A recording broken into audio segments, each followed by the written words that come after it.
चे तालुका अध्यक्ष नियुक्त करण्याकरता तसेच त्यांना नियुक्त पत्र देण्याकरता आज आपण इथे विठ्ठल रुक्मिणी यांच्या दरबारात उपस्थित झाले आहे।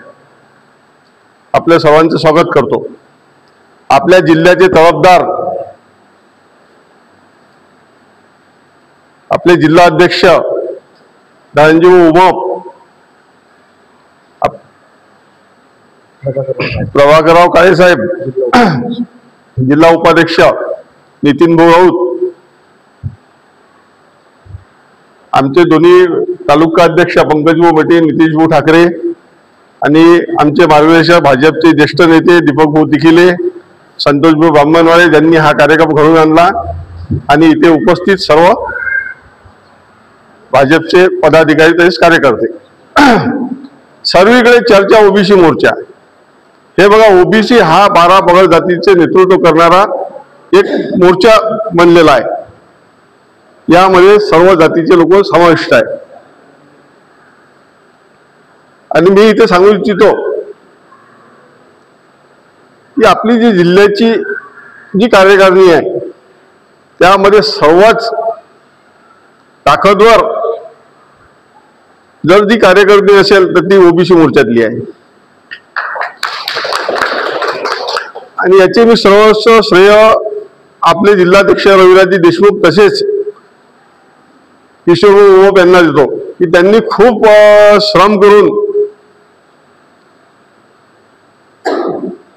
प्रत्येक तालुक्यातील प्रत्येक गावातील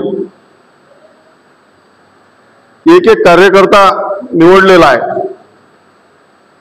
त्यांचा उद्देश एवढाच आहे की नुसतं नावासाठी पद घेऊन बसण्यापेक्षा काम करणाऱ्या कार्यकर्त्याला यामध्ये संधी द्यावी आणि त्यांनी तसं जी कार्यकारिणी जेव्हा आपण बघितली तेव्हा ते दिसून आलं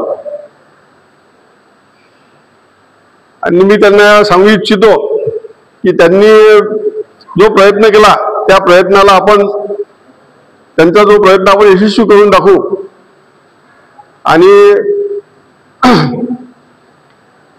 आपल्यावर जी जबाबदारी आली ती जबाबदारी पूर्णपणे पार करू।